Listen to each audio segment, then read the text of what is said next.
No, man, but you got to keep going. What am I going to do, quit? That's not an option. You got to keep on keeping on. Life's a garden, dig it? You make it work for you. You never give up, man. That's my philosophy.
Hey, everybody.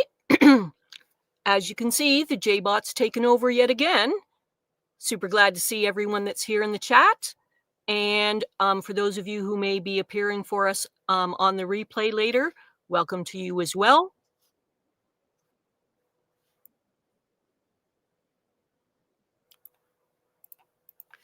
I am acting as Enoch's step-in host for today, and I am very pleased but also nervous to be here for you again.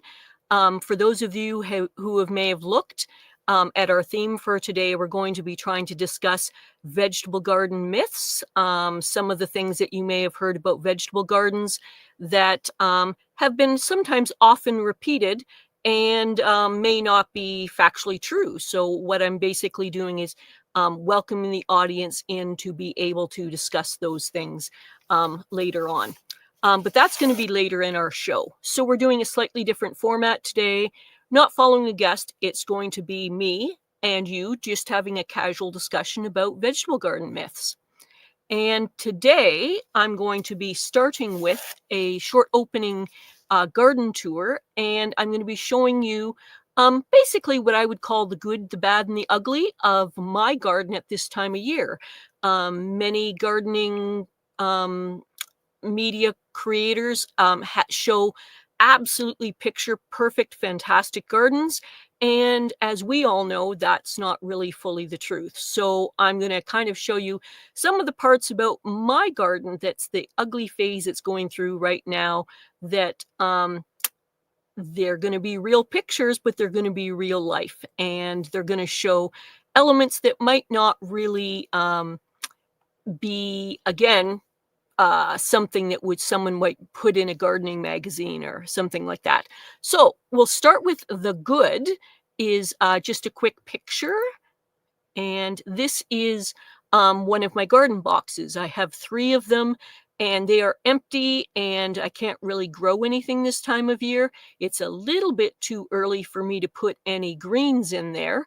So I've basically used some natural and artificial elements to kind of create something to kind of prettify it up close and also from a distance. So there's elements that I managed to pick up as sort of fall vining materials. The small squashes in there are actually real. They are alive. They are not artificial. And just a few other things to kind of make it have fall colors and look a little bit pretty. And I've done that in 3 of my window boxes just to kind of get them through this part of the season when there's a bit of a growing pain between actual live plants. Here in Canada, almost everything is dead right now for gardens, and the opportunity of when I'm going to be putting in greens, but it's just a little bit too warm, just a little bit too early to do that. Now we're going to be moving on to the sort of the ugly of what is in my vegetable gardens right now. And for those who don't like pretty, who prefer pretty garden pictures, you may want to look away because these are not going to be very nice. So here is, for those that love chopped leaves, this is a beautiful sight, but it is a pile of leaf bags in my vegetable garden, along with just sort of some detritus in there of fencing that I had to pull up in a hurry, some supports for the fencing and stuff, all about to go in place probably this week and next. How beautiful for the soil, but not really photographically nice looking for the garden. And then one more picture here.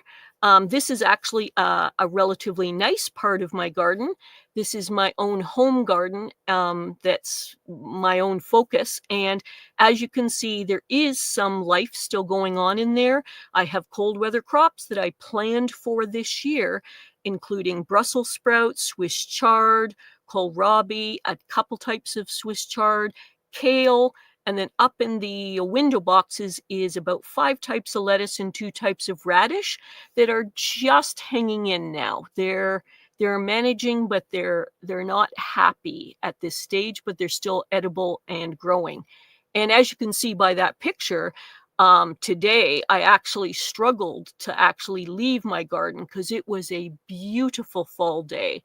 Fantastic sun, just every element you would hope for a day. But I came in here to be with you and then later back out again. And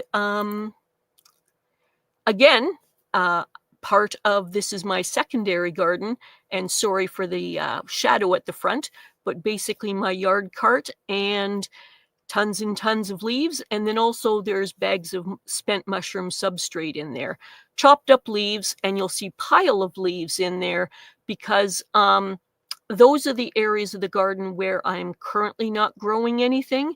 And then I've tucked some leaves into the cool weather crops that are still surviving around there. But again, not magazine quality right now. And again, more elements of the garden. Chopped leaves, bags of leaves, not really in a pretty phase right now, but yet there's still jewel-like elements with the garden that is still surviving this time of year. And then again, another picture of a different part of the garden. Love all those leaves, love that they're chopped and wonderful in there, but not looking too picturesque right now. But it's a practical part of the gardening, and I'm super grateful I have them. It was a tremendous amount of work to get all those leaves from the side of the road from the people who had them and did not treasure them like I do. And I chopped them down to approximately 10 to 15% of their usual size in order to utilize those. So that's kind of what's growing on with my garden right now, is essentially getting ready to place that stuff so that the winter preparations are ready for my garden. And some of those green elements that are still growing, those cool weather crops that I'd mentioned. And there's even more. There's things like beets and cabbages and things like that. If I nestle some of these leaves in, they're more likely to be able to handle the cold weather that's yet to come here in Canada. Great. So let's just, great. And now we're back to me. Super. So that's the introduction of what's happening in my garden right now, or sort of my version of a garden tour. So let's go to the next section. I would like to welcome all of my passionate plant people and garden enthusiasts. Welcome to the Let's Get Growing show on the Urban Gardener channel. I'm J-Bot, or Jay Dixon. I'm your host for today, and we're going to have a great show. Now, for those of you that are used to the normal format, you usually see Enoch in this seat. Enoch's got some outside life stuff that means that he's not able to take on the show right now. So I'm stepping in and doing my best.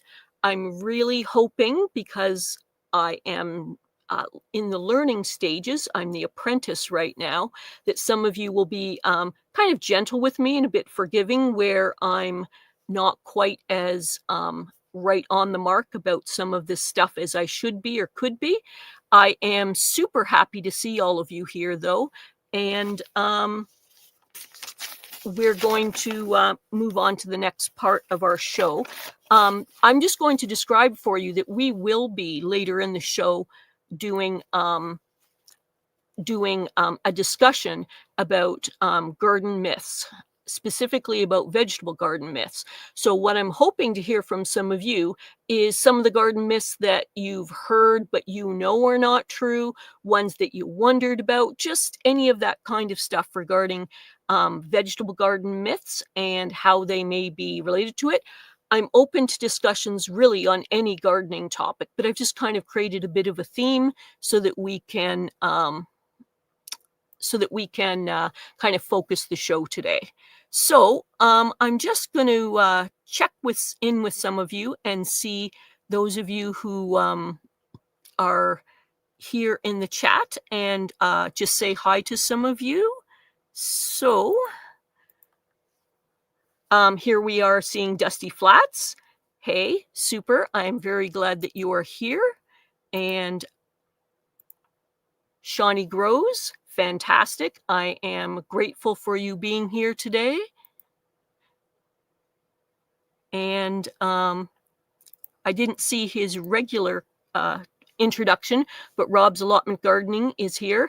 And by the way, Rob's not been here for, I believe he said 7 to 9 weeks, quite a while.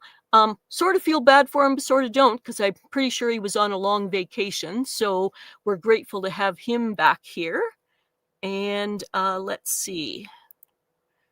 We've got Farmer Marshall. That's great. Glad to see you here again. And by the way, if you go back into the archives, you'll see that Farmer Marshall and Shawnee Grows were guests on the show in previous versions.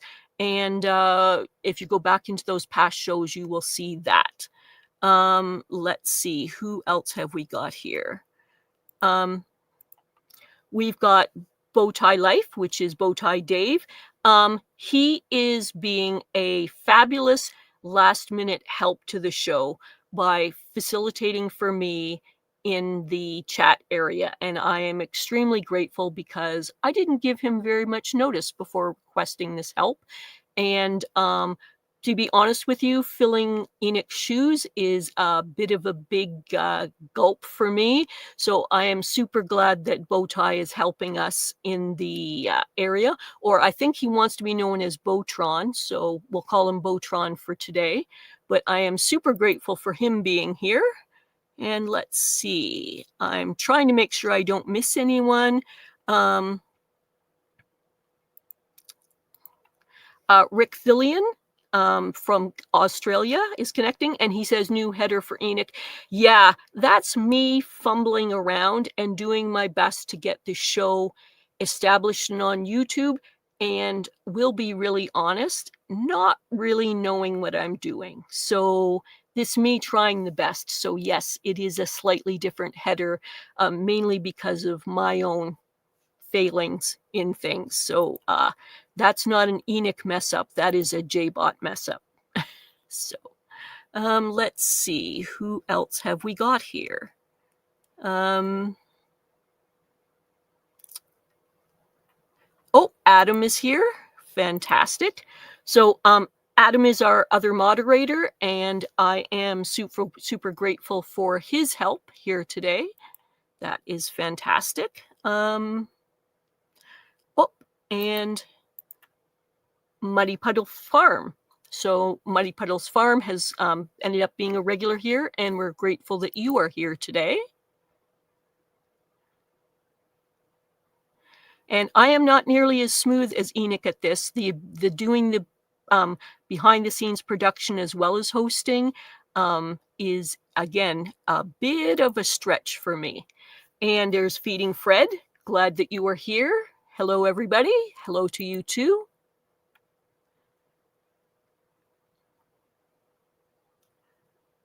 And let's see. Oh, The Ultimate Gardener. Fantastic. So that's Emmanuel Arce, and he has his own channel. and he's been doing a couple of pop-up lives once in a while, but he's had a very busy life. He's a young man who is going to school to learn more about horticulture and to become a professional in the field. So hey to him for taking time out to be here. Fantastic.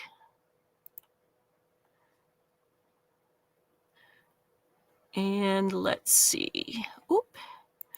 Oh, Sam is here. Fantastic. For those of you that are kind of a little confused, it's been a number of weeks, but maybe you're not entirely clear. Some of these names that you're seeing aren't the names that you're used to. It's because it's the handle. YouTube is experimenting in having some channels have the users' handles or emails rather than the channel names. And it's something they're experimenting with, but they're doing it somewhat randomly to different channels. So if you're wondering why it's looking like that, that's a YouTube decision. We have no control over that, but you know, some of us know each other enough that we can still figure things out as it goes. And here's Jersey Girl. Glad to see you again. You've wound up being a regular here, and we appreciate you every time you show up. Fantastic. And let's just see. I'm looking here to make sure I don't miss anyone because we are so grateful for the people that show up on the live that I'm trying to make sure that all of you are back and recognized. And you're so chatty. It's fantastic, but it means a little bit for me to look through to find some of you. So... okay, if I've missed any of you, I do apologize. I'm kind of doing my best, but that's our introduction portion. Great. So, as you've seen, I am Jay Dixon. I am normally the Let's Get Growing facilitator. However, for this show and tomorrow's show, I am going to be hosting for Enoch because he's had to step away for some things in his own outside the show life. And again, I will do my absolute best to have a quality show for you, but I am in the learning stages, and I appreciate each of you having a little bit of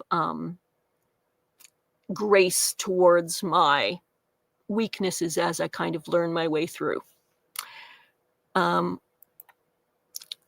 So one of the things that helps support this show is to like the show, subscribe to it, hit that notification bell, and share the shows out with other people in your life or in your gardening life, because those elements really help support this show and cost you nothing but a second of your time. So we deeply appreciate that.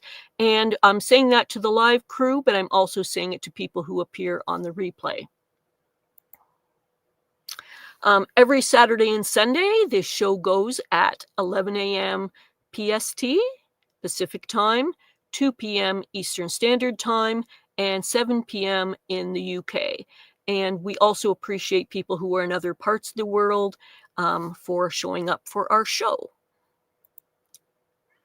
A huge shout out to those of you watching in the replay. Thanks for joining us after the stream. Let us know that you're here by leaving a comment below, liking, sharing, all of the good things. We appreciate you whether you are live or in the replay. And we're asking during the show, if you've got a question or comment, ask it. We might feature it in the show. It really helps because you guys are so lovely and chatty to have it in all caps, because it allows us a better chance of being able to see that comment. And we do invite comments on any gardening topic today. I just have a focused feature that I thought might help drive some of the conversation. And we also will have show links after the show, and the replay will have links in the description below. And that is another way to get more information about the show.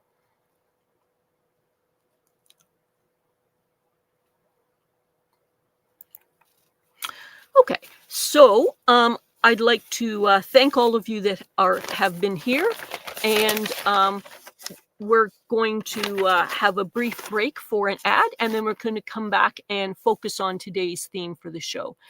Thank you so much for being here, and Hi, Let's my name is Charles Malky, biologist and plant expert with Ivory Organics, where we grow cool plants, and author, Saving the World with the Home Garden.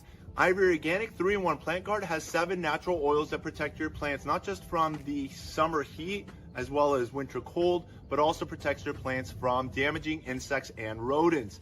The oils in the product include castor, cinnamon, clove, garlic, peppermint, rosemary, and spearmint. These oils are natural insect and rodent repellent oils, which are encapsulated by the base powder, offering your plants months of protection at a time.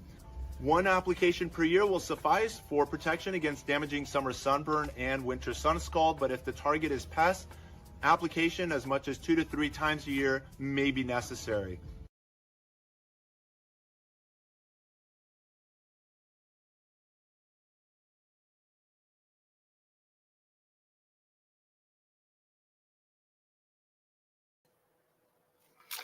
Fantastic. We really appreciate all of you for supporting the show and Ivy Organics for being our sponsor.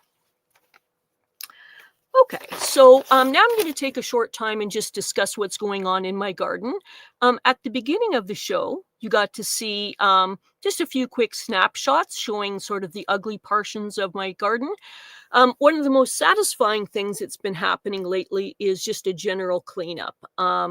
Obviously not in that area, but the ornamental parts of my garden, I'm kind of doing the tuck away, put away, tidy, things I'd meant to get done, tools away, as I'd mentioned in last week's show.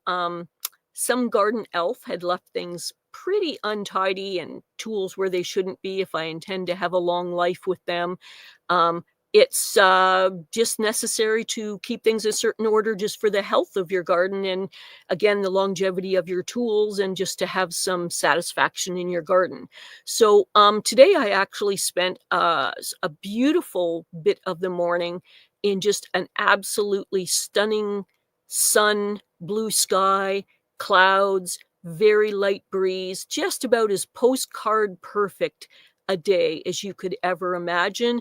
Good working temperature so that you didn't feel overheated or cold. Just almost a magical day. And yet I spent it managing to get a whole bunch of stuff that needed to get done. So the practical elements managed to get done. So things that were looking kind of untidy and ugly, that needed a very light trimming, things like that, managed to get tidied up and put away and kind of organized. One of the things that I do that I didn't show a picture of is I have a back porch that's somewhat enclosed, partially enclosed, and I more fully enclose it with a professional level of, you might say almost like a tarping, but a more professional looking level of that. And I store a lot of my garden elements that don't fit in my shed, like ornamental statuary, some of the furniture that normally sits outside, that kind of thing, gets tucked in so it gets a longer life. So it's kind of stacked and packed in on my back porch. But I always leave a certain amount of my back porch open. And why I leave it open is shortly I'm about to go out in the next week or so and get grapevine, and then after that, series of greens, and I make wreaths for people here in the village. I give them to my kind and lovely neighbors. I give them to relatives. I give them to the park workers, the people who work for the village and, fix up the park systems and things. So having a certain amount of my back porch open and available floor space allows me a semi-protected area to be able to work on those wreaths, have elements of it in buckets and bags and things like that, and be able to cut them, trim them, and work in a condition where I'm about 5 degrees Celsius. Sorry, I don't know what that would be in imperial measurements, but about 5 degrees Celsius warmer than it is outside, but also the wind is off me. But yet the elements of the wreaths that are kind of like a bit messy, maybe a little bit buggy, that I don't want to have inside my house are now in a semi-protected area, but the elements that I don't want, I can just kind of sweep out and into my garden. So I'm basically getting in that stage to basically be a little wreath factory, And how many wreaths I make each year varies depending on my health and my energy levels, but it's always a minimum of at least 10. And then also approximately 10 more. I take uh, already existing uh, pots that have soil in them, and I do an ornamental arrangement from that. So wreath arrangements, ornamental arrangements. On years when I am really perky and energetic, I actually make anywhere up to 30 to 40 wreaths. And to do all the elements of that takes me between 3 and 4 hours each, complete, from zero to harvesting the stuff, to sorting the stuff, to making the grapevine wreath base, to adding the greens and elements, to adding the finishing elements like bows and ornaments and anything like that.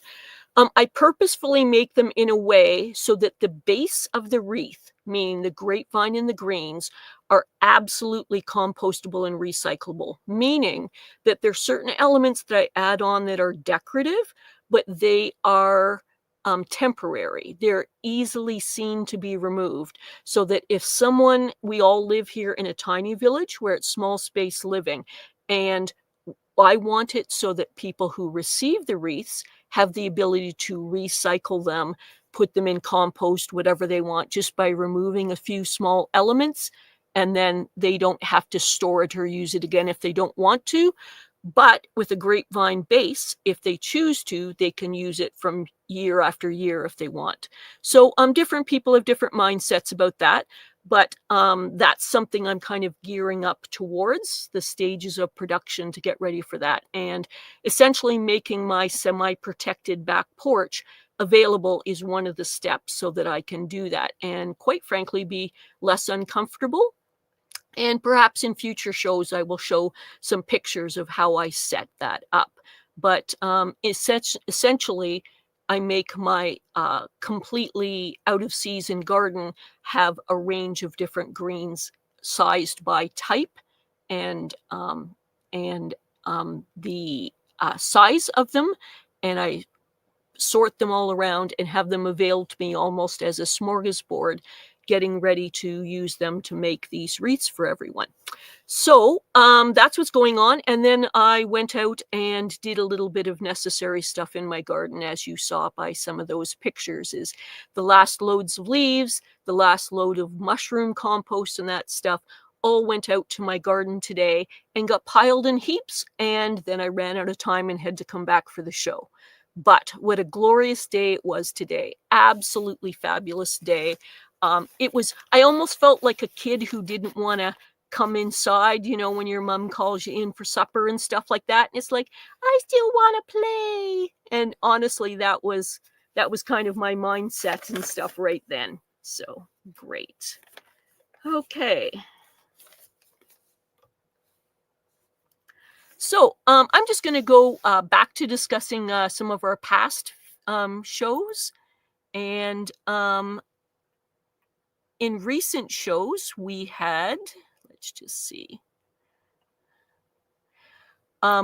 We had a show recently where it was me taking over the show, but interviewing Enoch. And that show is available in our archives. We got to learn different things about Enoch's gardening techniques, a little bit about his show creation. He gave tips to other people. So that happened recently and is available in our archives. And we also had the monthly gardening book club, and that show focused on Kristen Graves, who did a book called The Garlic Companion. So she is a very articulate person who was talking with a great amount of love towards how she feels about garlic. And we were so pleased to have her on the show. And again, that is available on as a Sunday show there in our archives. Not last week, but the week before, we had Dr. Jeff on a Sunday show, and he was talking about gardening as medicine and sharing his expertise with us.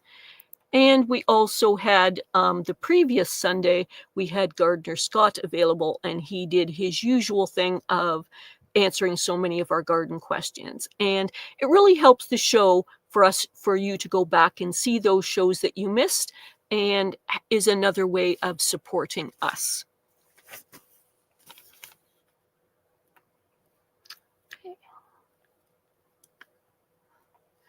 Okay.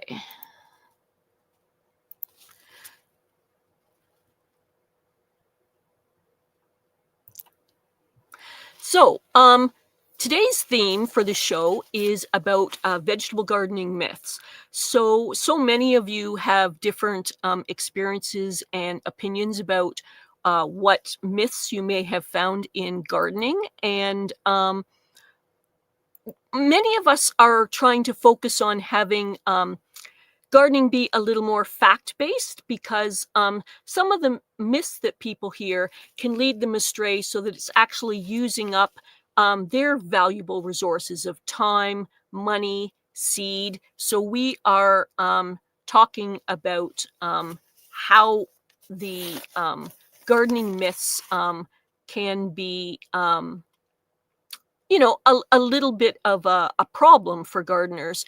And what I wanted to try and do is kind of address some of the gardening myths that some of you in either today's live chat or some of you on the replay may come across, that you feel you want to know what is the real answer to that thing. Maybe you want to help set someone straight on something that is frequently repeated. And we would love to have some of you say in the chat about some of your thoughts on that. And so here's Shawnee coming up and trying to support us here. Myths time, type your myths in the chat and we'll get into them. That is fantastic. Thank you so much, Shawnee, for trying to help us with that. That is great. And what I'm going to do is start with some of my myths, and I have some pre-prepared ideas. And if some of you want to step in and comment in the chat if you've heard anything about that myth, say, oh, that's actually something that's true, or I never heard that before, or any kind of commentary or anything you have about that, that would be fantastic. So I'm just going to start with mine and just work with that initially, but we'll try and integrate any of the comments that you guys have. So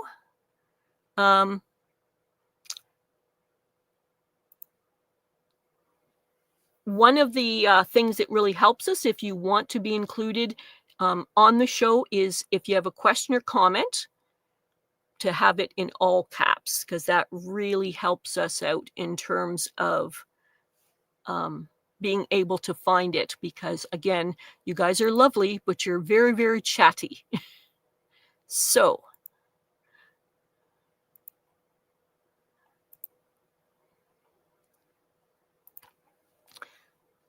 I'm going to start with the first one. And that first one I have is, this is vegetable garden myths, is sort of like focus for today. Other gardening questions are absolutely welcome, but we're going to just start with garden myths. So tomatoes need a lot of nitrogen fertilizer to produce fruit. So that is an interesting myth.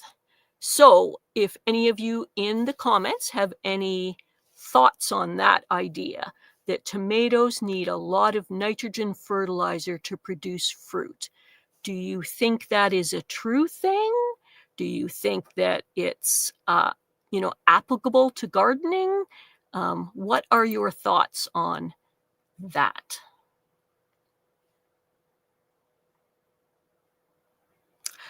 Sam mentioned something. I'm just going to jump out of this for 1 second. Sam said, I've got to put all messages to see everyone. Yes, in the chat, you need to go up and click on live chat so that you will see everyone.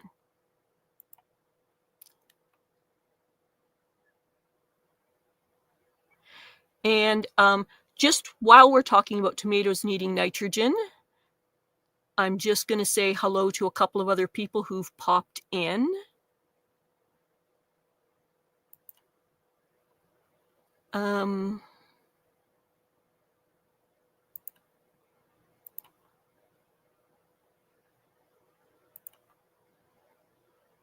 Sorry, I'm not as smooth at this as Enoch is. Simplified Gardening, who is Tony O'Neill. He's just popping in and saying hi to us and glad to see you here. And let's see if there's anyone else who's popped in since then that I may have missed. Oh, here's somebody else. And Jim, I'm not quite sure who that is, but glad you are here. Fantastic. So I'm just going to go back to that banner if any of you have any commentary on that. So that's the first gardening myth that I thought I would bring out. Tomatoes need a lot of nitrogen fertilizer to produce fruit. So do you guys think that that is true? Or do you think that it's exaggerated? Or what element of truth does that apply to your gardening? That tomatoes need a lot of nitrogen fertilizer to produce fruit.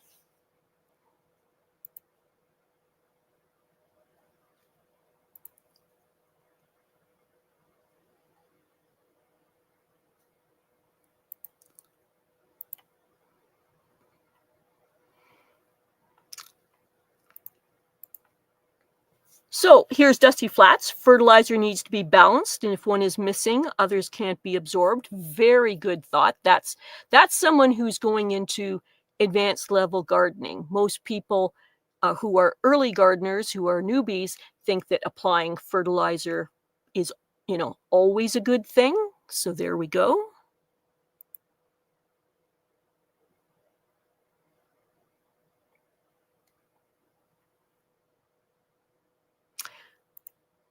Here's one from Shawnee.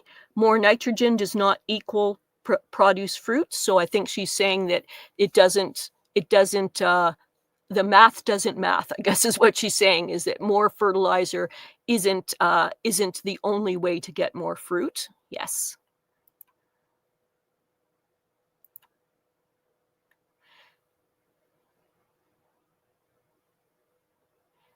And, oops.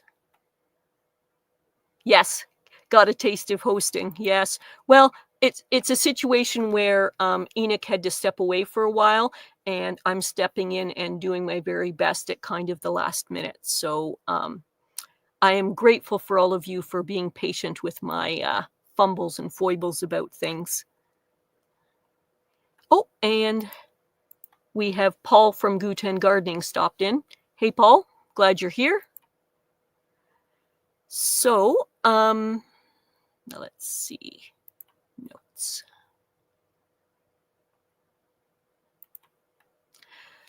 So some of the research that I found about that is to say that too much nitrogen produces leafy growth at the expense of fruiting. So you want the balanced fertility, which is what one of you mentioned, especially with phosphorus and potassium, and that's more important for the fruit production.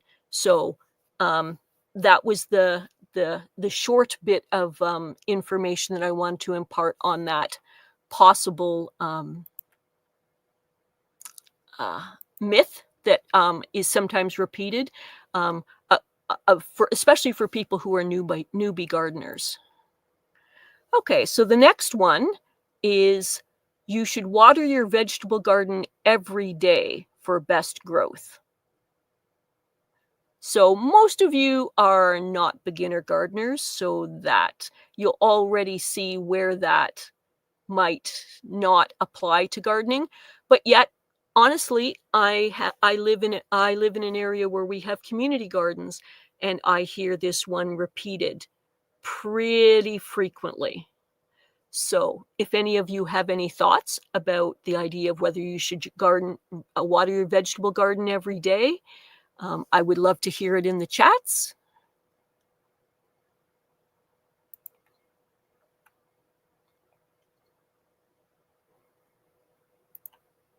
And I see some other myths appearing, and I will mark those and try and get to those when I can. Here's someone saying, Dusty Flat saying, you get a bland flavor when you have too much water. Yes, some vegetables are definitely affected by that. So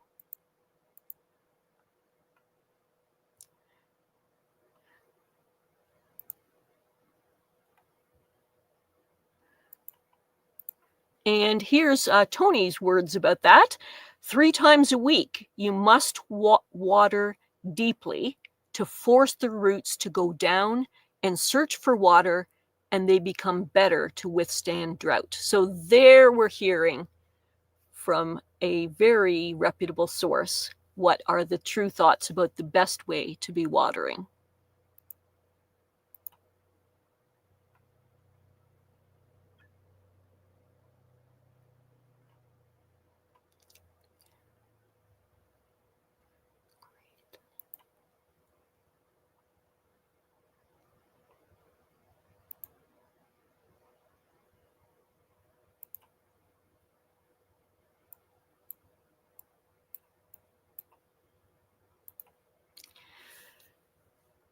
So what I came across was not necessarily overwatering can lead to root rot, disease, leaching of nutrients, and it's often better, as Tony said, to water deeply and less frequently depending on your soil type.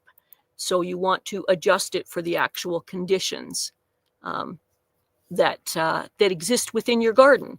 And one of the best ways to test, in my opinion, and there are more sophisticated ways to analyze these things, but essentially is just take a finger and poke it in the soil, go down to the second joint, so not the first, but the second joint, poke down into your soil and start feeling around there and see if it is damp in that area or not damp. And that's one of a number of factors that you can do to decide if you're going to be deciding to water that day.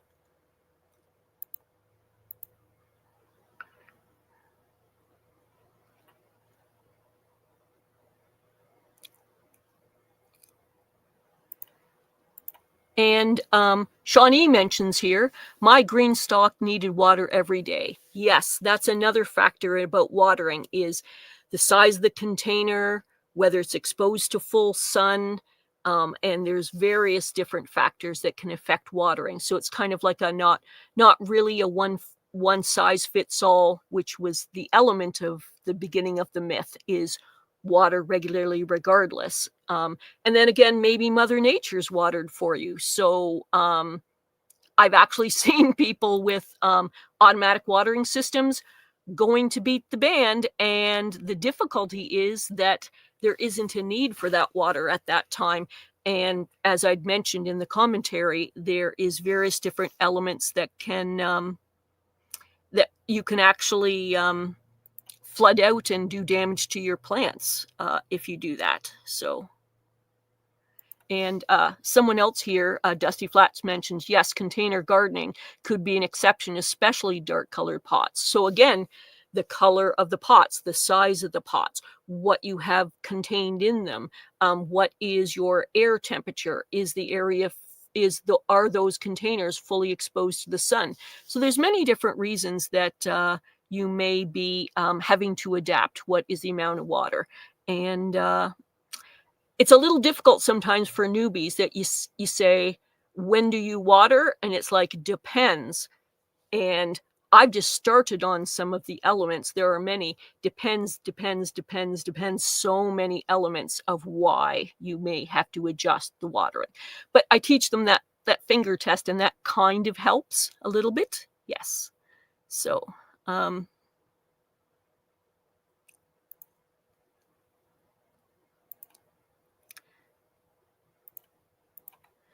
and here is Muddy Puddles Farm saying, I don't water my swale banks. They charge up through the winter. Yes. So that's wise use of actually designing your natural elements to be controlling, holding, and using water effectively. So definitely advanced gardening there. Fantastic. I'm getting ideas from some of you. This is really great. And of course, I guess I shouldn't sound surprised. That is one of the reasons why I hang out in Gardening Lives, is because there's so many people teaching each other different aspects about gardening. And here's another person talking about this. Dusty Flats says soil and areas all make a difference. Yes, there are different elements to decide whether watering may be necessary. So great. And back to Tony again, consider drips for containers. They allow the moisture to be held, but not too much at once. That's one of the areas that I actually want to evolve my garden into, is having drip water systems, because so much more effective, less water wasted, and it's getting right where you want it when you want it. So fantastic. Okay, great. So that was about one of the potential myths. And I'm going to move on to a third one. And don't you worry, I'm just working my way through a few of mine. I have tried to mark some of your potential myths to go back and discuss some of those. So I have not forgotten about you that have given us some contributions. So the next one is compost needs to be fully finished, i.e., completely broken down before you apply it to your beds. So, what do people in the audience think about that?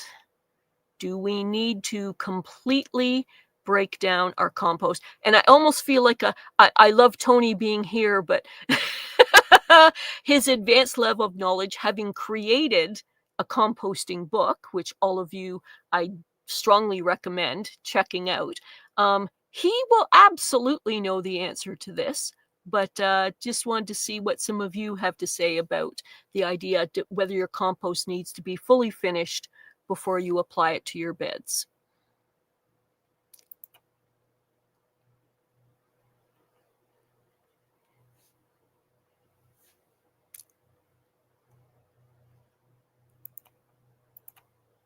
And I'm just interrupting, for a second. Yeah, but that's how it goes with Shawnee and the gardening world is, yeah, but this, yeah, but that. And I just want to say hi to Outlier Gardener. We haven't seen you for a little while, and I'm glad that you're back with us. So we're still talking now about compost, whether it needs to be fully finished. Well, I'm just going to put this in here, Tony, Simplified Gardening. I won't say anything. I treasure the fantastic advice that you give to us. I'm just trying to give the chance for regular people to have a chance, and then maybe you want to swoop in with your advanced level of knowledge, once we've given everybody else a chance. But yes, we are glad to have you here. Okay, so we have Bowtie, who says compost mostly broken down can be okay, and I think it will continue to break down and feed the soils and plants. So that's his thoughts on whether it needs to be fully broken down or just partially.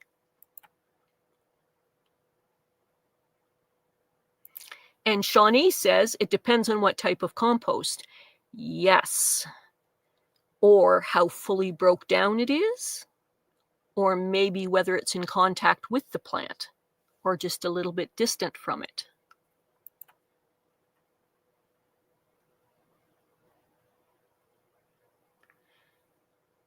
And I'm just going to take a moment to say goodbye to Outlier Gardener. Glad you were here. Hope you do come catch us on the replay later. Thank you for being here. And some wisdom from Muddy Puddles Farm. Rhubarb and beans love partially decomposed compost material, but mostly yes, meaning mostly it's better if it's finished or broken down.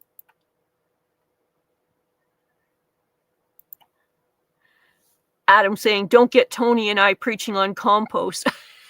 Yes. Well, you know what? I am so glad that we have people at different levels of knowledge and experience here, because we all learn from each other. And, that essentially, for any of you who've played a sport, if you keep playing a sport at the same level with the same people, that's excellent for camaraderie, but it doesn't challenge you to up your game to become better at it. So we are grateful for the expertise of you and Tony coming here and helping us with some more advanced elements about gardening.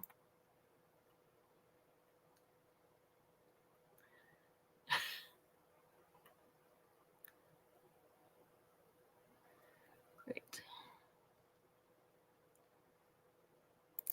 And here's some thoughts from Farmer Marshall. He says, I applied mine when it's mostly finished. Okay, great.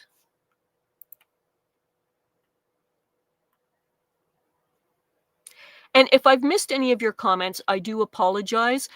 Enoch is well practiced and very smooth at all of this. I am in the process of learning about this. So we've got Dusty Flat saying, I like trench composting as more nutrients are retained instead of the oak trees eating it. If it's going to disappear, I might as well put it where it needs to go. So that's some very interesting thoughts.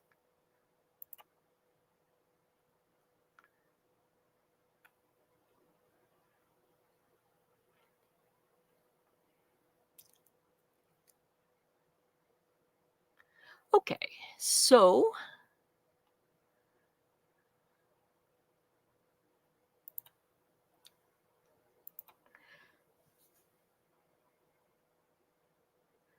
the answer that I found in brief research was, while fully stabilized compost is ideal, you can use semi-finished compost or even partially finished material, especially if it's going to a heavily planted bed and will continue to break down in the soil. So that was kind of the summary of the material that I managed to research about whether you can do that.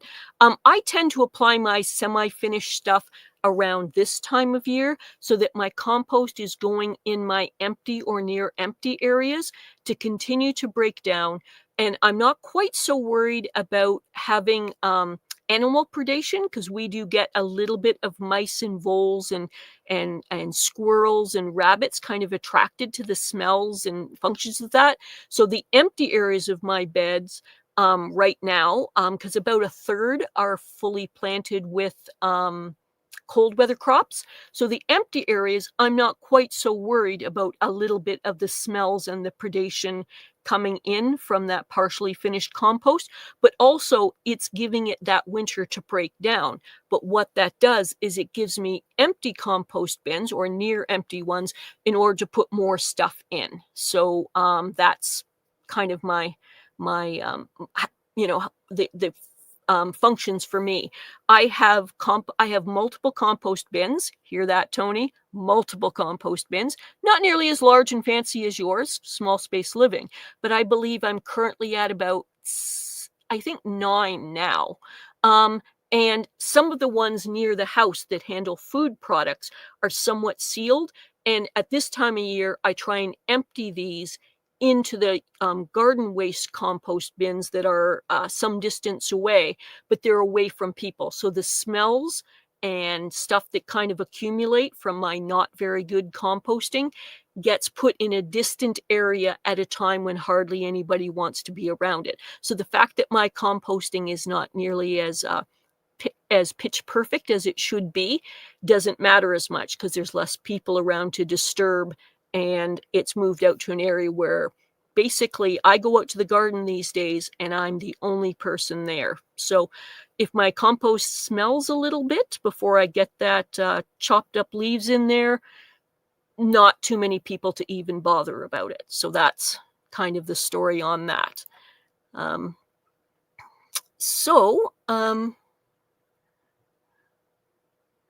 We have another new person into the show. Look for you, one. Fantastic. Glad that you are here. I hope you're enjoying our show today. Again, for those of you that are coming in a little bit late, I'm a substitute host and I am an apprentice. So I am just learning how to do this. And I do apologize if some elements of it are a little less polished than they should be, but I am doing my best. Great. Okay, so the next one I have here is mulch prevents all weeds. I hesitated at this one, but I wanted a simplistic banner. Some of you especially will be laughing at this one, but I just thought I would provoke a discussion about how does mulch function? Are some mulches better than others? How does one apply mulch so it's less likely to have weeds break through, that kind of thing. So I just thought we'd have a little bit of a discussion from some of you about what type of mulches you use, which ones you prefer. Do you make some of your mulch choices because of the types of animals or insects that might be attracted to your mulch in your area? Is it because of availability? Maybe you have a free or inexpensive availability of those mulch that are, maybe from sources that are locally available to you.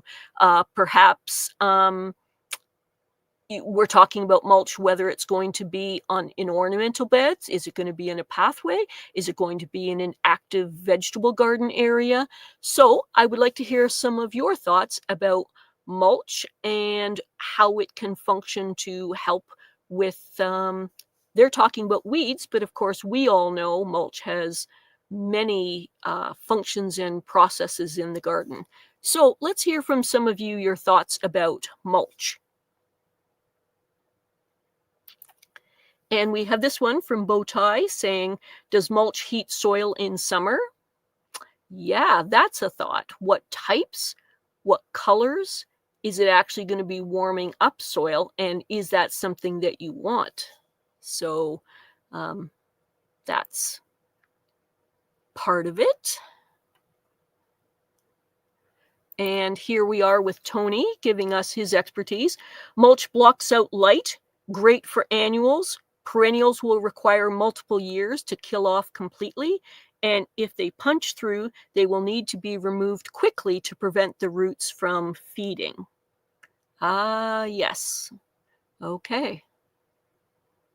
So he's talking about the elements that mulch is both a good and bad thing, because as it breaks down, as we know, it actually becomes an amendment to your garden. So there's that. And back to Bowtie again, he's saying, does early mulching prevent soil warming? And that is a gardening topic that's interesting to consider, is that sometimes if you have a thick layer of mulch, it can actually prevent your soil from warming up. And of course, dark soil and a light mulch, you have to kind of decide, is it working as basically an insulation when you actually want your soil to warm up? So maybe you want to consider the thickness of the mulch, whether you're going to remove it temporarily in the spring, whether you're going to consider what color or type of mulch, because you want to be able to garden early in the spring. Oh, and here's Adam putting in his 2 cents worth. He's laughing, probably longer than he's saying here. Ha, ha, ha. Doesn't stop Bermuda grass, even 3-foot tall beds don't. Yes, there are some types of weeds that are literally laughing at virtually any of our gardening efforts to try and control them. And some of the ones that are very severe weeds, you need to do some pretty in-depth research to try and make sure that your efforts, your time, your money are not wasted in trying to control these things. But yes, Adam's laughing at the idea, the topic. And here's someone talking a little bit about predation. Dusty Flats says, voles love mulch, and I need to use it in this sandy soil. So it's a battle. So some of one, some of another, and the oaks just continue till the spring, dropping leaves.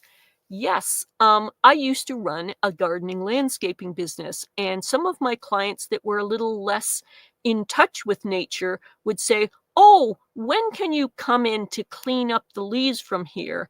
Thinking I would clean up leaves once in their properties. And the difficulty is in my area, and this does not speak for your areas of wherever you are in the world and what type of climates you're dealing with, but in my area, which is in Midwestern Ontario, Canada, And that's where I did the landscaping when I ran that business for people, was our earliest trees that were dropped, and I'm not a tree expert, but I am into property cleanup.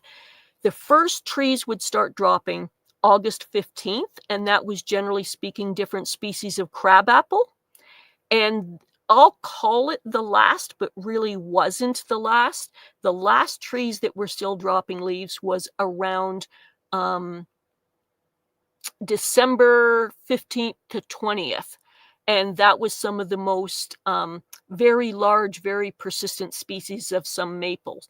So what I'm trying to say is it's many months of dropping leaves. So it depends on how you feel about having a whole bunch of leaves on your property. And as Dusty Flats mentioned, there are some species that literally hang on to their leaves all winter long. And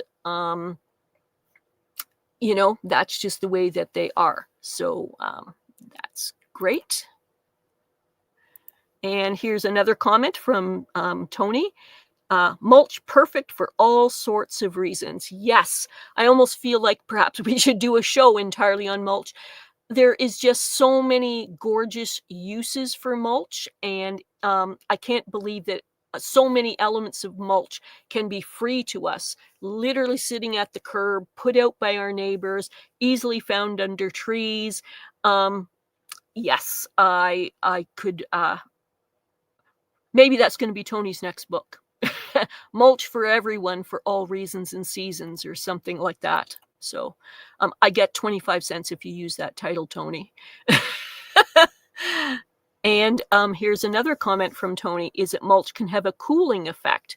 So we talked about it having a warming effect. We talking about it having an insulating effect, and that it can also have a cooling effect on the soil, which for some of you, with what seems to be happening with some of our temperature trends and how it's affecting our gardening, that can also be a factor. And I've certainly given it more thought myself, because we're having more warming trend effects in my gardens, in my area. Thank you for those of you who are saying attaboy and great comments and all that kind of thing. I am nervous. I am absolutely doing my best, but I am grateful for all of you that are here. And here we are with Bowtie again. In Florida, mulch just grows weeds. Wake the next morning to hundreds of weed seedlings. So he talks about the fact that mulch is actually a detriment to his garden. It is not a thing. In my areas, it's actually wonderful for most purposes. And again, be mindful of the type of mulch, the thickness of mulch, why you're applying it, whether it's going to have an effect to your garden that's positive or negative. But generally speaking, well thought out, well researched mulch is considered to be a good thing, but obviously not for everyone in every circumstance.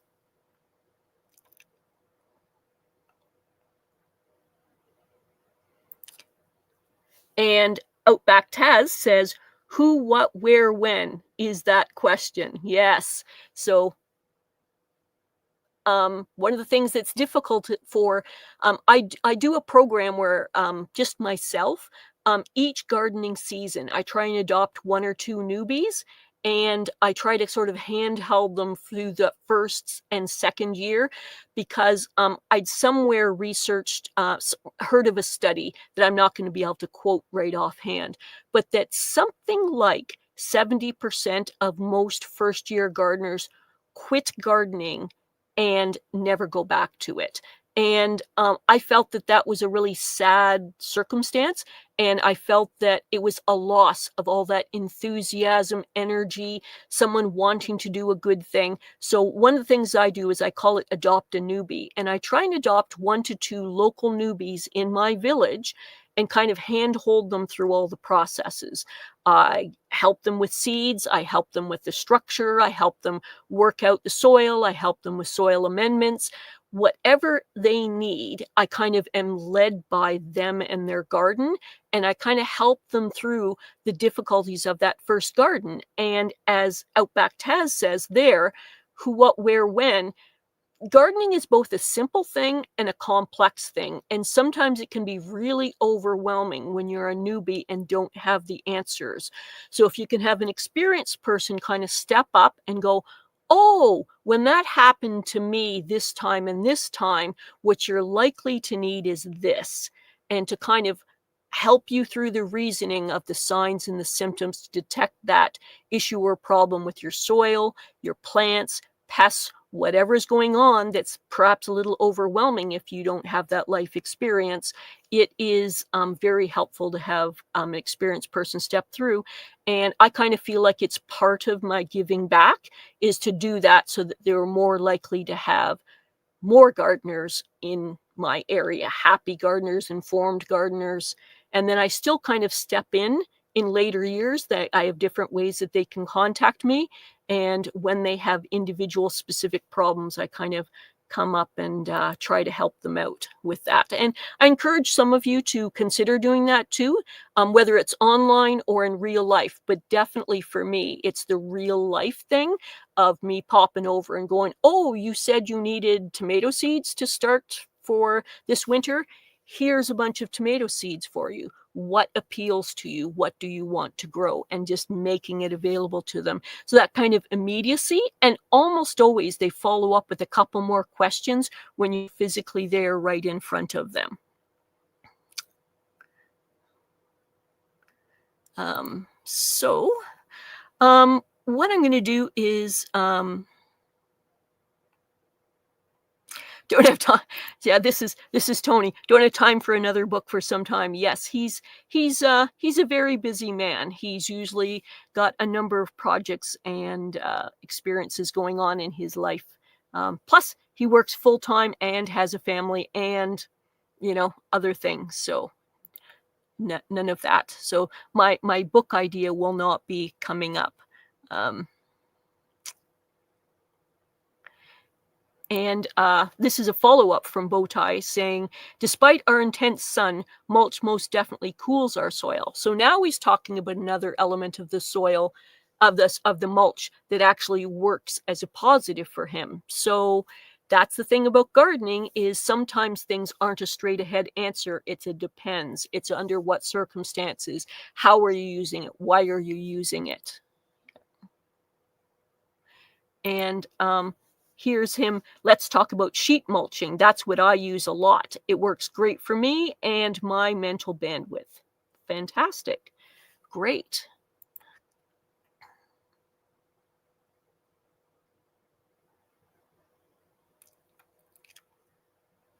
So, sorry for my awkwardness here. I am still figuring these things out. Notes. So the research I did on mulch suggests that mulch helps suppress many weeds, but doesn't eliminate them completely. Some aggressive weeds, as we've heard about, or perennial weeds can push right on through, and the mulch thickness, the type, and the type of maintenance that you do matter on whether that's going to be a thing for you or not. Great. So another possible thing for us to discuss is organic gardening means that you don't have to worry about pests and nature will take care of it. Calm down the laughing. Try not to laugh too hard, all of you there in the comment section, but you'd be surprised at the number of people who are not that familiar with gardening that have that kind of thinking. So organic gardening, what elements of organic gardening can we integrate it so that we're least likely to have to worry about pests and kind of work with nature rather than trying to just hope that Mother Nature is going to take care of things. We can sit back, put our feet up, have our beverage of choice. That's not a realistic thing for gardening, although we do need those breaks, is organic gardening and whether we're going to have to worry about pests. How can we utilize some of the principles of organic gardening to make it so that we can still have control over some of those pests? And I'd love to hear from some of you in the chat what you think about that.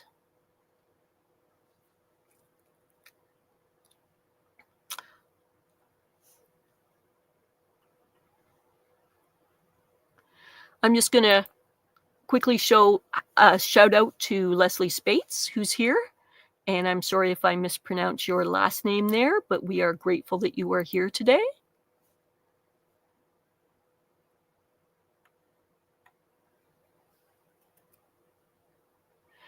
And one thought here was from Bowtie is, does companion planting stop pests completely?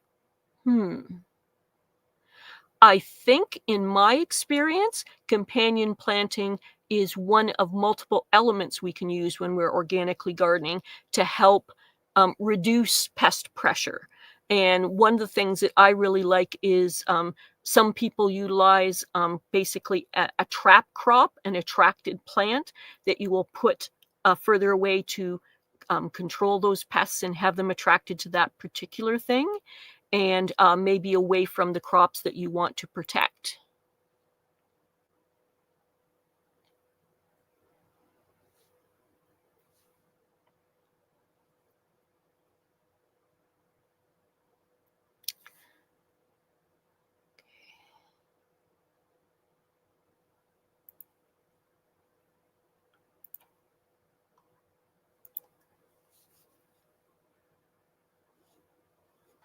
So,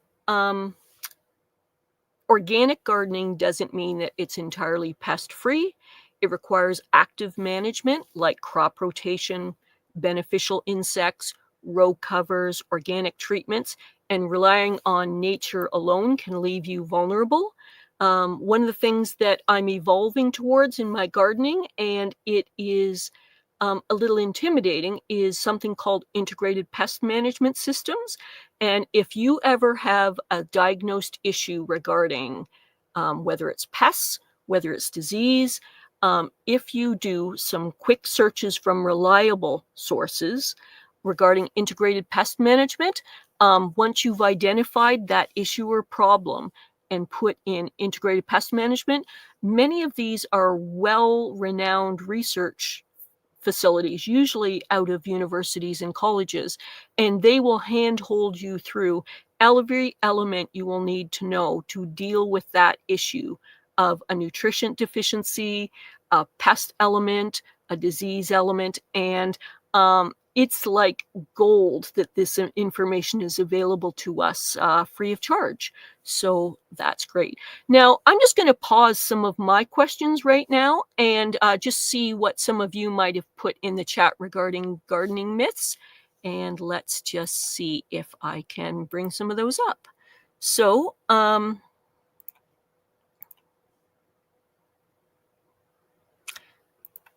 I'm just going to bring up Shawnee's comment from earlier. Myths times to type your myths in the chat, and let's get into them. Things that you've heard, wondered about regarding vegetable. We're kind of focusing today mostly on vegetable gardening, but I'm open to discussion on any gardening issues. And maybe myths that you already know are not true, but you've heard other people repeat them that you feel is worthy of discussion today. We would love to hear from you.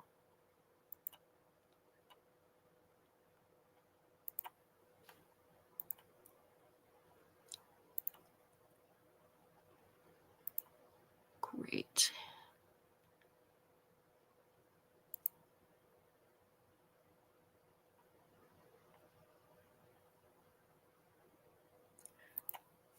Okay, so here's Bowtie Life, and he said, here's a good one. It could be defended or opposed with science. Do eggshells fix blossom end rot? So we know that blossom end rot is a frequent problem with tomatoes, and we hear that eggshells have the element in there that those tomatoes need. What do some of you there in the chat think about that possibility? And this one is very commonly repeated in quite a lot of gardening videos. Do eggshells fix blossom end rot? What do some of you in the chat think of that?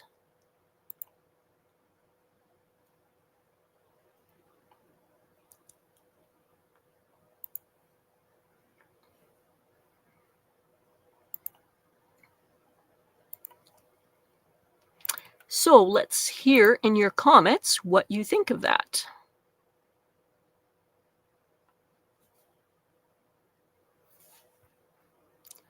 Is blossom end rot resolved by eggshells?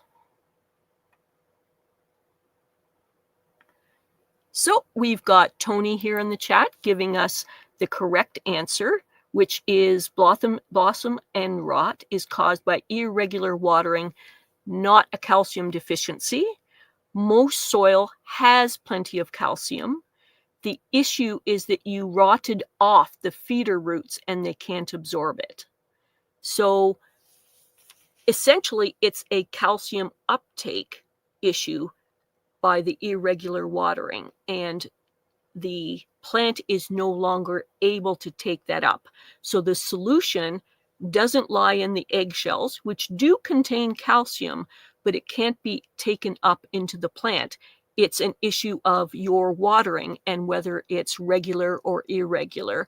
And you want that consistent watering.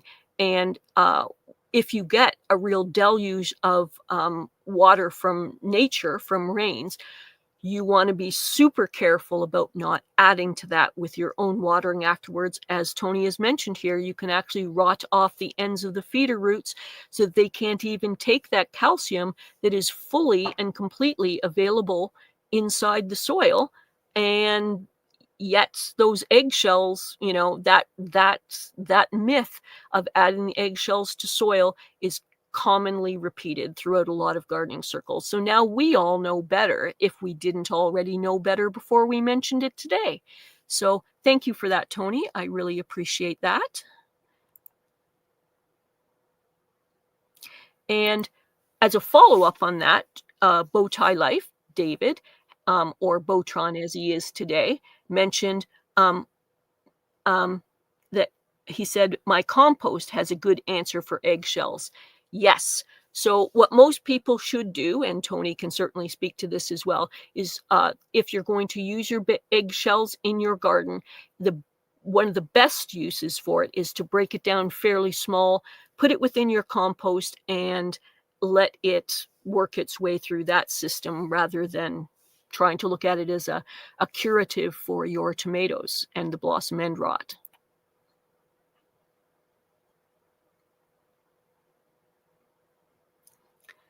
And nice to have Leslie joining in on the fact that Tony would be the source of best information about that.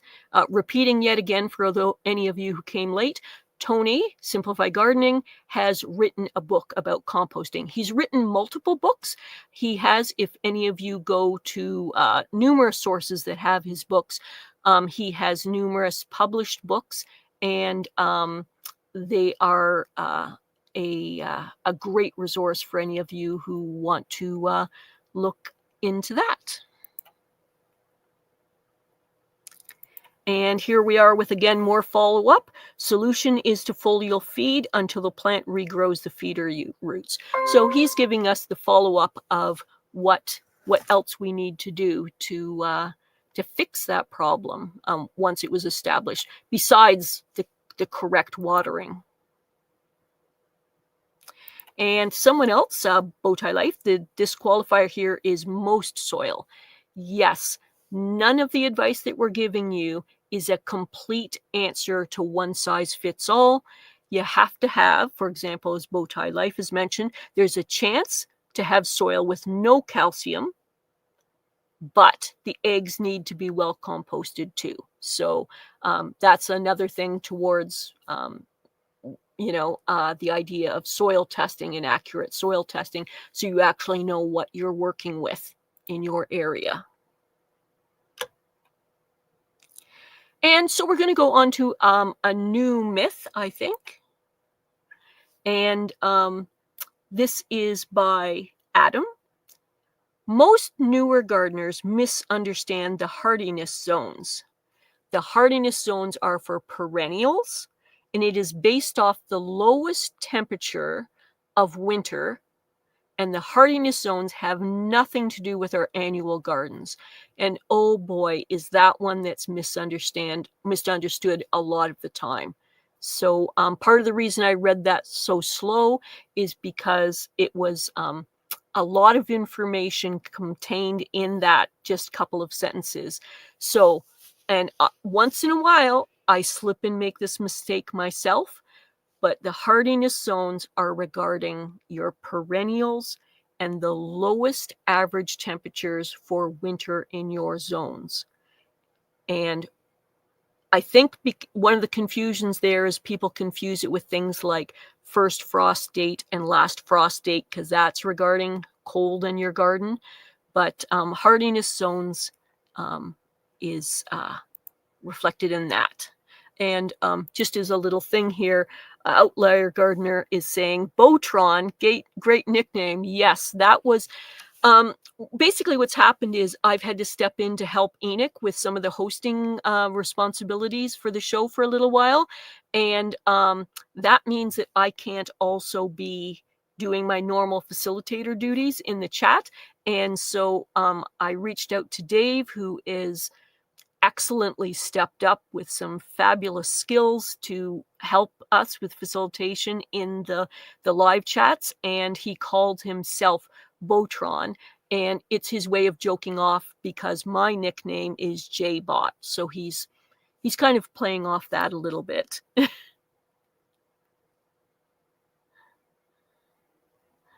And here's Bowtie making a comment about Tony, saying he is Mr. Compost now, and saying, is that a promotion from Mr. Potato? Tony has various different areas where he has chose to focus on gardening. He's an expert in so many different areas, but he chose to focus on large vegetable growing in the past, and he focused on potatoes, and then he also has focused on advanced level watering systems. And then, of course, he's written various books, including the one on composting.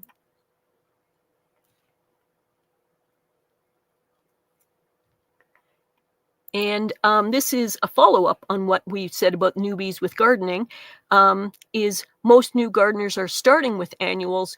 Growing degree units and days is the metric I follow now. Interesting. That is actually not something that I choose to focus on in the past. And now I've just learned a new way to consider how I'm going to be looking at what plants will work for my area. So thanks to both of you about that. Learning new things, hosting the show and still learning new things. Fantastic. And here's more information about hardiness zones. Follow up with Tony saying hardiness zones are not that great to base off because every garden has microclimates and no two gardens are the same. So you got to keep that in mind. Yes. There's various different things that you can do to try and reflect those microclimates. One is to start a gardening journal, and there is existing gardening journals. You can create your own garden journals. There's videos and information on gardening journals. You can start getting a little more sophisticated by simply noting daily temperatures, but not just what it says outside on your house thermometer, but maybe you want to start reflecting on what it's like in your garden, but maybe even different sub-elements of your garden. Maybe there's one area that's semi-shady, one that's full sun. So I guess the point is that the closer you can get to accurate, correct information about your particular gardening situation and what it's got, the better off you'll be. You'll start to see patterns. You'll start to be able to actually predict, almost like a psychic. You'll start to be able to predict the types of things that can occur and will occur in your garden by the patterns that you start to note with your own garden journal. So I definitely recommend people to start figuring out different ways that they may start to catalog and inform yourself about what is the microclimate that affects your area specifically.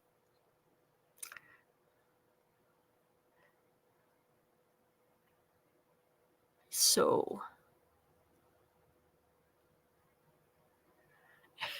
and here's Tony being a little bit modest here, saying, stop talking like that. I'm just one of you, gardener trying to grow veg. Yes, we're all We all have struggle areas regarding gardening, specific types of produce, specific pests. I can absolutely sit down here and maybe we could do a show sometime about all the foibles and failures I've had with gardening. Each of us have our own limitations, but it's kind of nice to speak up and help other gardeners with what you're strong in. And I'm happening to mention some of the areas that Tony is especially, professional in, and how nice it is that he's giving our time and his time and his expertise to us to our advantage so that we're less likely to make those mistakes ourselves. Okay. And Adam putting in this as a slightly controversial thing, tomatoes are perennials, okay? In some areas of the world, they really do grow, year round. I've heard that that's the case in some areas of Italy, but not my growing experience, so I can't say. I live, again, back for some of you a while ago, I live in an area of Canada where we have a very limited growing season, and except if you grow them indoors, tomatoes are absolutely have a very limited life here. But we love them when they are here. Okay, so does anyone have any other gardening myths that you would like to mention or bring up that I can bring into this show today?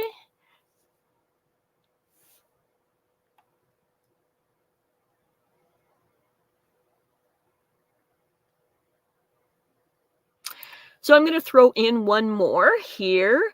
You must till your garden every season to keep the soil healthy. Now, hold back with the pitchforks here. There is probably quite a few of you that instantly go, no, why would she even put something like that here? Well, I live in a fairly conservative area of my part of the world, and I live in a tiny village where we have a community garden. And in my community garden, we have 43 plots. And of the 43 existing plots, there are, I'm just going to try and be accurate here, about 6 that do not till. All the rest till. And any efforts I've made to, without being too pushy about it, discuss the positive and negatives of tilling and what it does to soil, are not welcomed. These are people, in some cases, who are retired farmers. Some of them are people who've gardened for decades and decades of their lives, and they are quite convinced that tilling your garden every season, and for some of them, sometimes twice a season to start and to end, is how that's their part in making their soil healthy. And sometimes there's not a lot else they do to increase the soil health. So what are some of your thoughts about this idea about tilling in the soil? When I try and bring it up, and I do try to not step on toes, if we had a vote in my garden about till at least once a year or don't till, I would be absolutely outvoted. So they feel extremely strongly that that is the correct path. And what do some of you in the chat have some thoughts regarding that phrase, that idea about the tilling and what it does for soil health?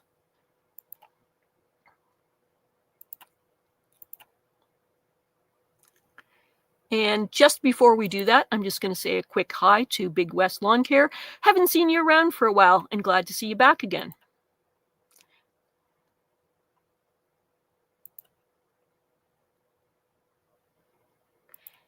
And just a quick hello to Robin Gardens. Glad to see you here again. As you can see, I've stepped in for hosting duties again.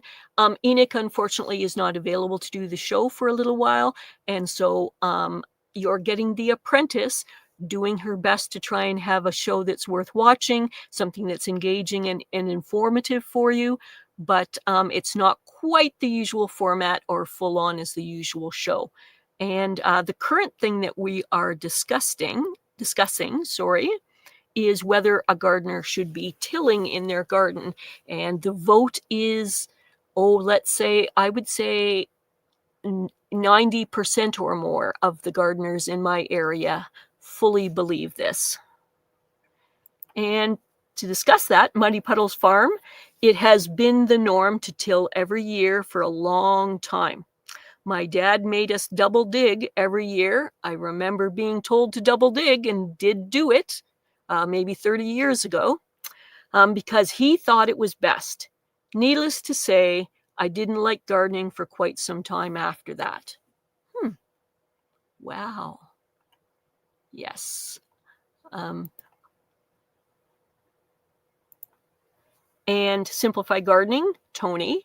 Digging came about in World War II in Dig for Victory when head gardeners had to find something for the staff to do in big manor houses. It was a way to keep busy and keep warm. Wow. Really? That's an element of history I had no idea about. We had some element of victory gardens up here in Canada, but again, far before my time. And what we had was, I'm going to misquote this, so please, historians, give me a little grace. We had what they call farmerettes because we are primarily an agricultural area in my region. And what they did was they brought in the young men went away to war, and they needed people to still bring in the crops. So they trained young women to come onto the farms, and they basically saved the agricultural industry by learning frequently from pretty close to nothing, like no experience and no background, to basically saving the farms in our area. And that was one of the things that I'm aware of for our area that happened here. So, and that element of history. And there are books and videos about that for my region, about the farmerettes. In fact, there was, I think, a public lecture about this just about a month ago, talking and meeting some of the women who are still alive and talking about that period of their life and how they felt about that.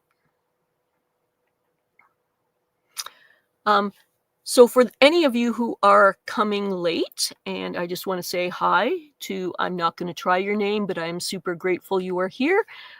Thank you for being here. For those of you who are coming late, Enoch cannot be here, and so I'm stepping in as the apprentice host and doing the best I can to make this informative and educational for you. And I am definitely interested in your ideas regarding these things.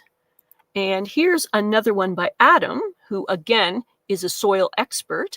I think that tilling is a generational habit prior to the Green Revolution, when they tilled to incorporate manures. And then when I think he's talking about chemical agriculture, started, it just continued, and old habits are hard to break. Yes, the main things when I try to bring up the subject in the vegetable gardens where I am, it's it's medium-sized garden plots.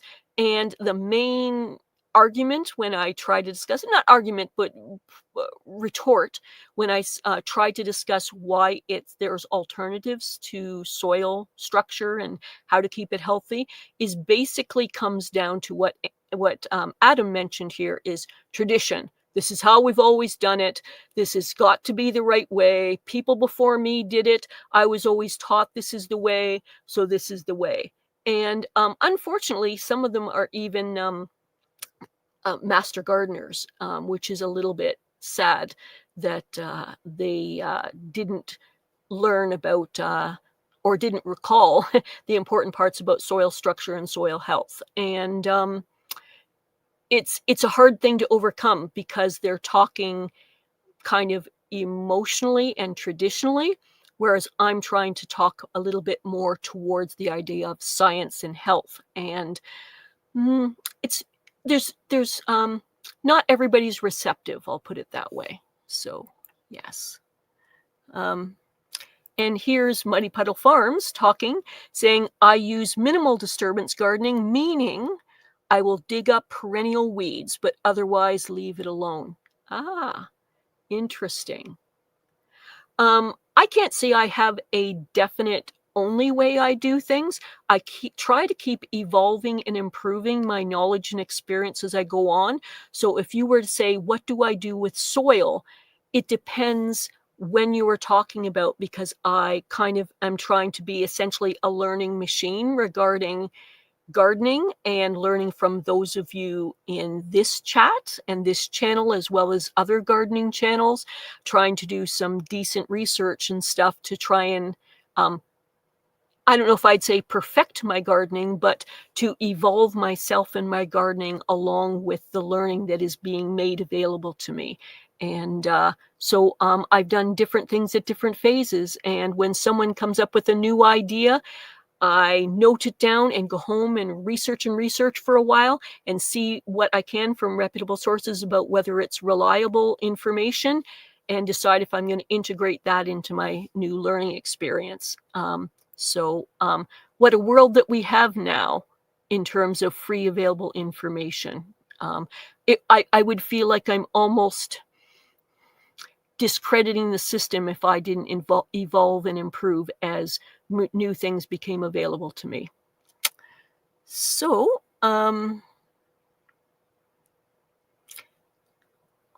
and here's another point of view about tilling is, I don't know about that simplified gardening. They've tilled the soil since Old Testament times in years BC. So, very established, a different way of doing things. However, my point of view from that is, since those times, we've come to learn a lot more things about soil and soil science as different technologies and informations became available to us. So, yeah.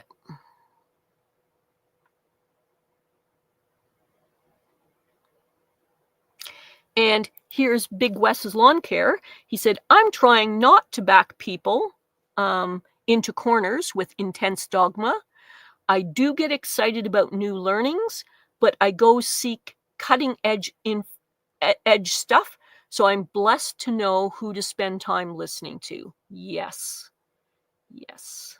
I deeply respect that point of view.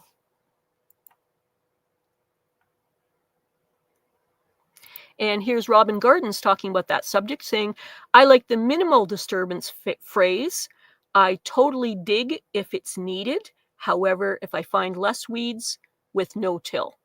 One point of view that, and I'm not saying I understand this fully, but my understanding is that sometimes when you're disturbing the soil, you're actually making it so that the weed seeds are more likely to develop. So back to that, depends, and learn and figure out how you, learn as you grow, which is a phrase that Shawnee Grows uses quite often on hers. And here's Tony giving us some insight about the idea about tilling. Farmers have because of compaction, but it's not required in the garden. So back to our depends. What is your circumstance? What is your situation? Thinking that a simple phrase or a truism that's being passed on to us must be right depends. Are you trying to do, in my cases, 10 by 20 foot garden, or are you trying to do 100 acres? So different thoughts, different patterns based on what is your actual gardening needs.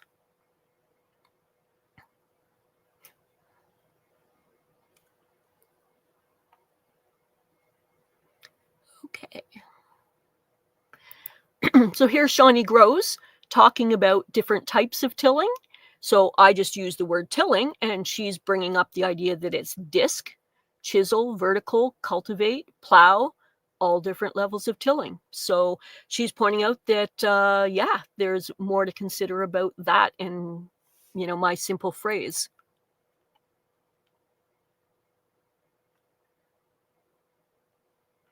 And Big West has some deeper thoughts about things, saying not everyone can spend time studying the newest stuff or even knowing where to look. People need help, combining ideas, not separating them. So Sometimes for me, I only have the time to look for 2 or 3 reputable sources for trying to solve a specific gardening issue, and then I just have to move on with my life. I can't make an afternoon of it. I have to spend that afternoon actually doing productive things out there. So, yes, so we might want to think about what tools or sources of information are available to get us quick, reliable answers, and then move on with what we need to in life.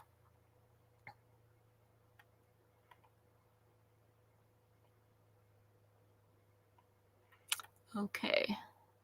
And here's Shawnee talking more about it. BCS, not quite sure what she means by that. Rotary plow to build raised beds. The power harrow to level and mix soil. Oh, so she's talking about gardenings at levels that I've not experienced. Fantastic. Great. I'll have to look into that more after the show, what those things mean and how you could utilize those.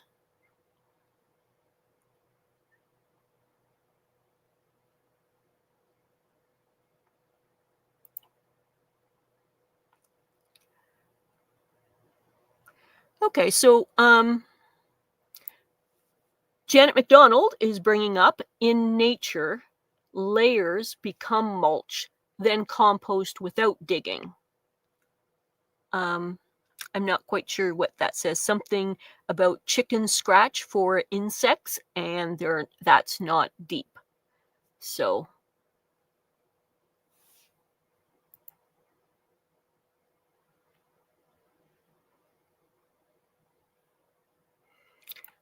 Tony talking about digging again. There is no way I could manage a garden my size with everything I do if I double dug the whole garden. That's a huge time sucking effort that I don't need to do. Yes. Everything is a judgment call about how much energy and time you can put into different things. And yes, that's one argument against double digging. And there are several. But there is, I've heard, my understanding is there is some limited application for double digging for very specific reasons and situations. Not knowledgeable enough to be able to speak on that subject, but I've heard that. And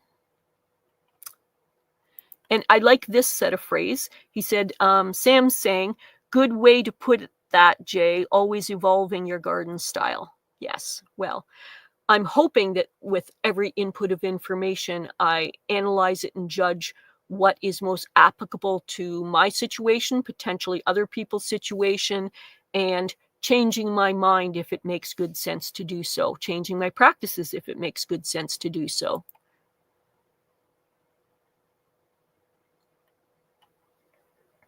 And here's Shawnee talking still about tilling. And she's saying, I have one garden that's been tilled for 30 years. One new garden that's been tilled twice. Those 2 gardens have been tilled 1 time. They all need organic matter, and going forward, I will be purchasing a broad fork. Okay, great.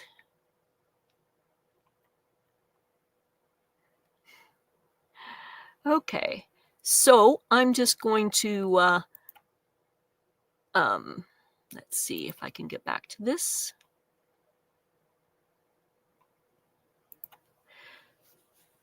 So the research I did, in summary, said you must till your garden every season to keep soil healthy.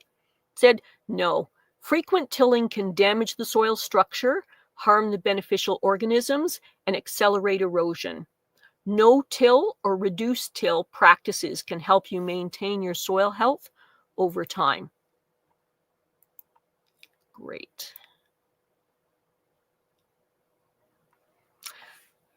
Okay, so I'm going to just switch out to one more where I see our time's escaping us. Things have moved on really quickly today. I did have more listed for us, but maybe that'll be a future show.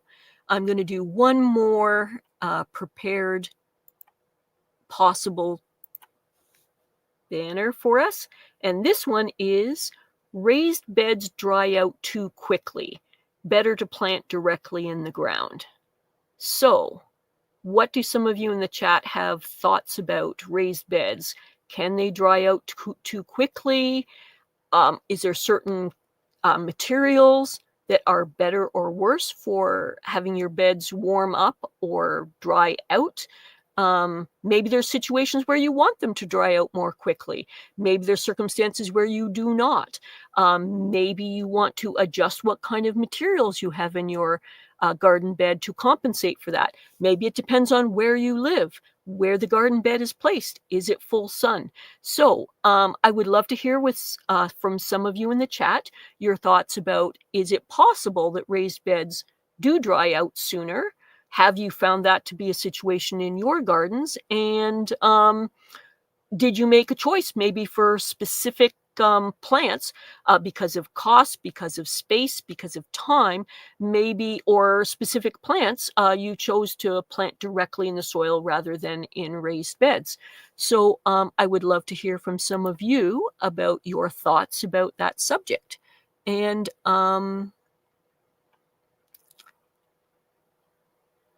I'm just going to quickly throw in, hi, Eddie. Glad that you're here. We're going to be wrapping up in about the next 15 minutes or so, but super glad that you're here and hope you're able to watch the rest of the show and maybe catch up on the replay.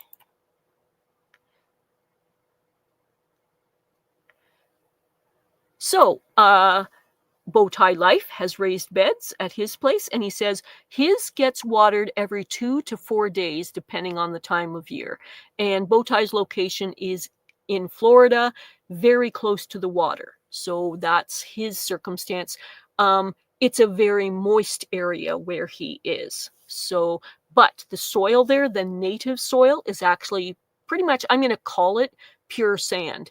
So he does a lot of amending of his garden beds so that the soil is actually, I'm going to call it growable, that it will actually hold some water because the sand, the water just percolates right on through. So he can speak more to that, but that's my understanding of his circumstance there.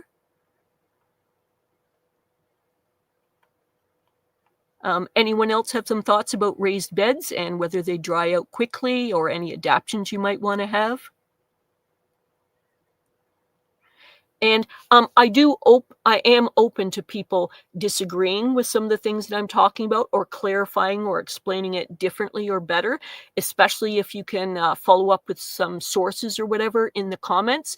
That's really fantastic. I'm not telling you I've given you an encyclopedic knowledge on this topic. I've just tried to give us some quick points to kind of discuss off of and hopefully educate and inform each other off these points.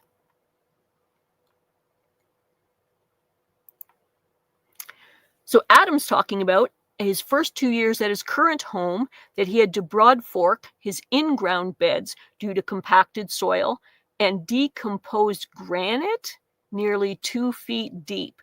Talk about a workout. Wow. Oh, that sounds like a really challenging circumstance. I almost feel like when you buy a property, you should be showing up with a broad fork and shovel and kind of going, just a minute here, I got to check on a few things before I decide if I'm going to grow here. Do you mind if I just take out this soil test kit just for a minute? I'm not taking much, like just, so that you can, as a gardener, if you're really avid, the challenges that can be lying under the soil surface that you don't know about. And that sounds like a tough one. I'll admit to one thing for myself is I would say 50% or more of the reason I bought the place I have is because of very established gardens, that they were already existing for a really avid gardener. And I didn't get super analytical about the soil and the plants, but the fact that they surrounded, most of my property, I kind of did a little happy dance about that. Tried to hide it from the real estate agent, but basically it was a big factor in why I bought this particular place. Oh, the house too. Yeah, the house, the elements of the house, what fit, what worked, all that kind of thing. But plants, that was really, one of the things. Yeah.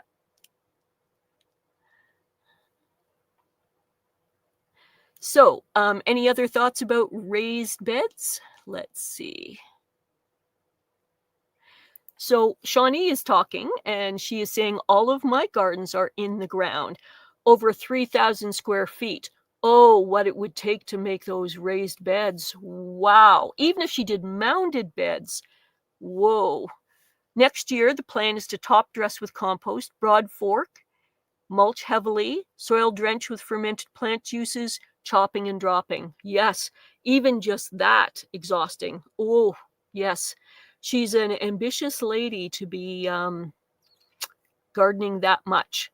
Fantastic. Oh, and by the way, I'm sure that David has put this, but I'm just going to mention this now because we're going to be wrapping probably in 10 or 15 minutes, is that there will be links to numerous different gardening channels and their live streams. And Shawnee does garden tours talking about her garden and helping educate us on different gardening matters. And I'm just pointing that out, and I would love to see some of you supporting her there.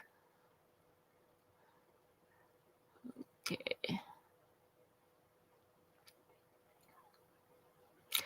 So here's Robin Gardens. She says, my 7 Birdie's beds were installed in the spring. They replaced a large cinder block bed. We reused the soil to fill those birdie beds from the cinder block, and no decline in production that I saw. Great.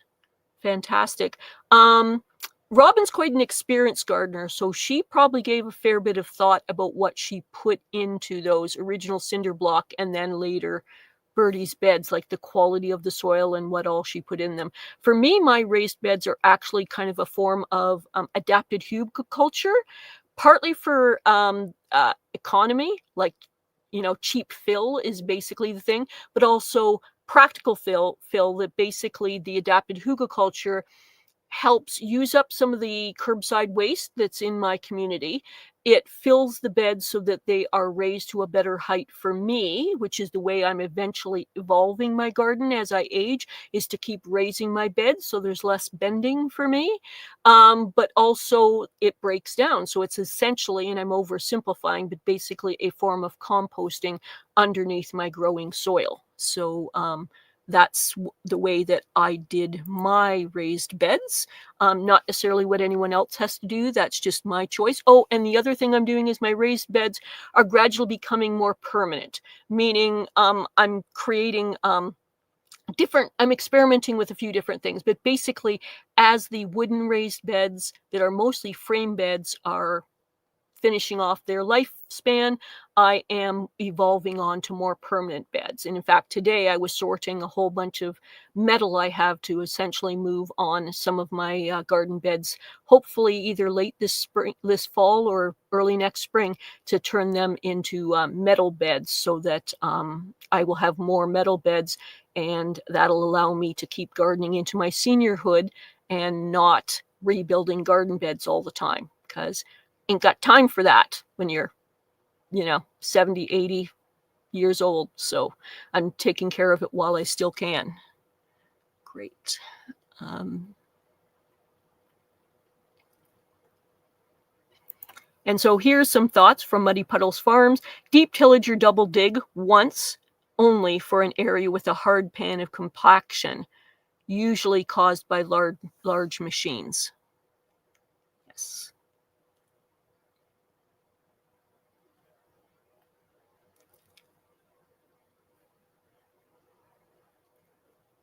So I'm just going to finish up my thoughts that I was able to find, some research I was able to find on raised garden beds.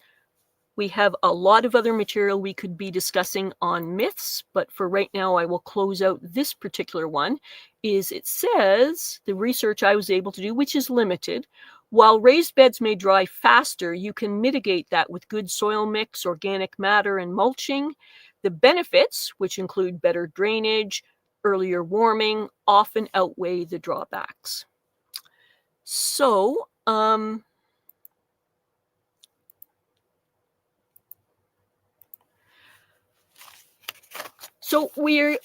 I had a lot more material to work with. I am so pleased with the information that all of you came out with during this live. I kind of quickly threw together vegetable garden myths. There's certainly so many more myths that we could be discussing in additional other shows or other formats, but I am so pleased with each of you of the information you were able to come up with to help educate and inform us. I'm just going to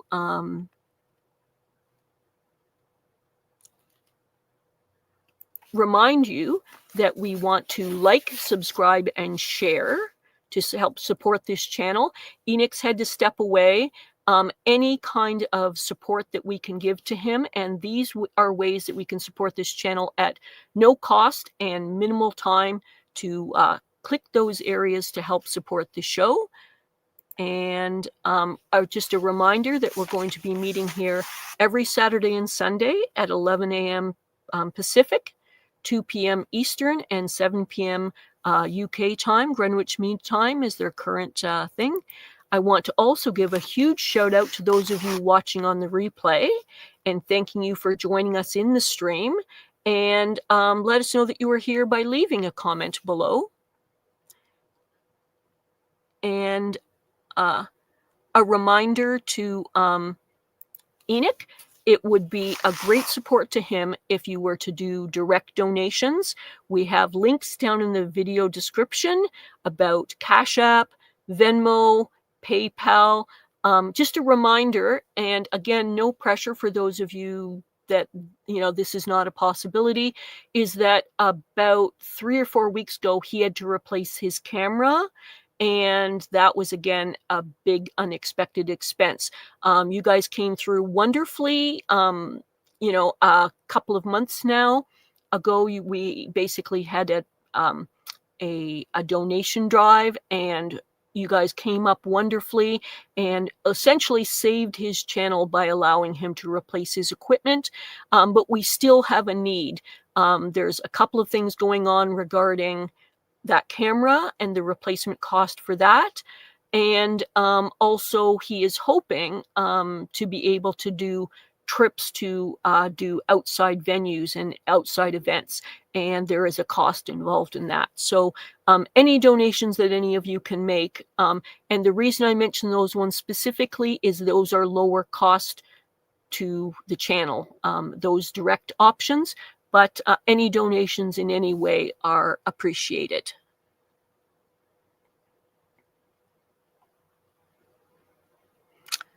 Okay, so just a reminder for you, I did mention that we are getting together here on every Saturday and every Sunday. Tomorrow's show, I will also have a show here tomorrow. I am discussing basically the 2025 gardening season and a wrap up regarding that. I would like some input from some of you. It's going to be a little bit more of a casual discussion, and I'm going to be talking about what worked, what didn't work, the failures, the strengths, things that you learned from this gardening year, and what you might pass it along for the future, for your next gardening season. So I would love to hear you giving your input tomorrow regarding the wrap up of your gardening year. The other thing I'd love to see in the comments is there's a possibility that I may also be doing the channel next weekend. So I would love to hear from some of you your suggestions about how you would like me to manage those shows. Currently, I'm doing it as just myself, not having guests at this moment. And today's was on a specific topic.